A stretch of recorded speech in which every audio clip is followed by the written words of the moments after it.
મતદાર યાદીની ખાસ સઘન સુધારણા ઝુંબેશ દરમિયાન સુરત જિલ્લામાં નોંધપાત્ર કામગીરી પૂર્ણ થઈ છે.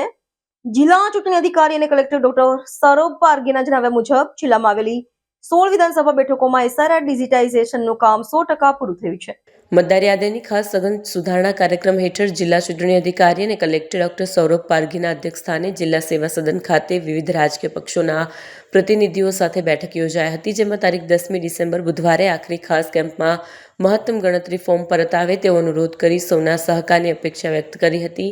એસઆઈઆરની કામગીરી માટે આગામી તારીખ 10/12/2025ના રોજ જો કોઈ મતદારોએ ફોર્મ પરત આપવાના બાકી રહ્યા હોય તો બીએલઓ સંબંધિત મતદાન મથકે સવારના 10 થી સાંજના 5 વાગ્યા સુધી બેસશે, જેથી મતદારો ફોર્મ જમા કરાવી શકશે. બેઠકમાં અધિક જિલ્લા ચૂંટણી અધિકારી અમિત ચૌધરી, આઈસી નિવાસી કલેક્ટર ડીડી શાહ, પ્રાંત અધિકારી વિક્રમ ભંડારી સહિત વિવિધ રાજકીય પક્ષોના પ્રતિનિધિઓ હાજર રહ્યા હતા. કેમેરામેન હકીમ શેખ સાથે વસીમ હાસમીનો રિપોર્ટ, આઝાદ ન્યૂઝ, સુરત. જાણીએ છીએ કે સ્પેશિયલ ઇન્ટેન્સિવ રિવિઝનની જે કામગીરી છે છેલ્લા 4 તારીખથી આપણે સતત જે આખું તંત્ર છે એમાં લાગેલું છે અને એમાં એક સારી કામગીરી આપણે જે છે સુરતમાં ઓલમોસ્ટ 100% સુધીની આપણી કામગીરી સુધી પહોંચી શક્યા છીએ.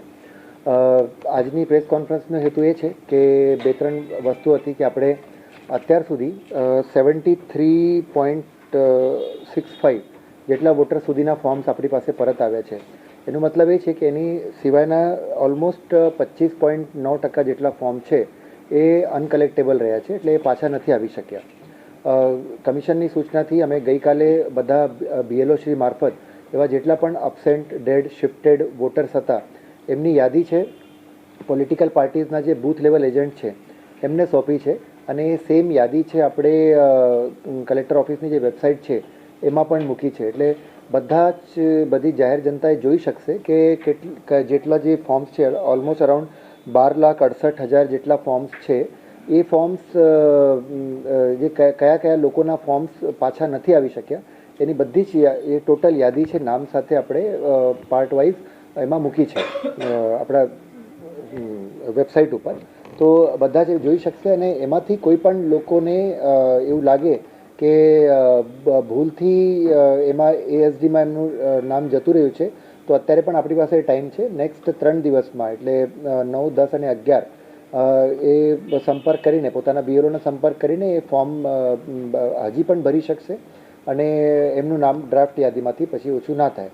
જો 3 દિવસમાં આમાંથી ફોર્મ્સ પાછા નહીં આવે તો એ બધા જ નામો જે છે ડ્રાફ્ટ યાદીમાંથી નીકળી જશે.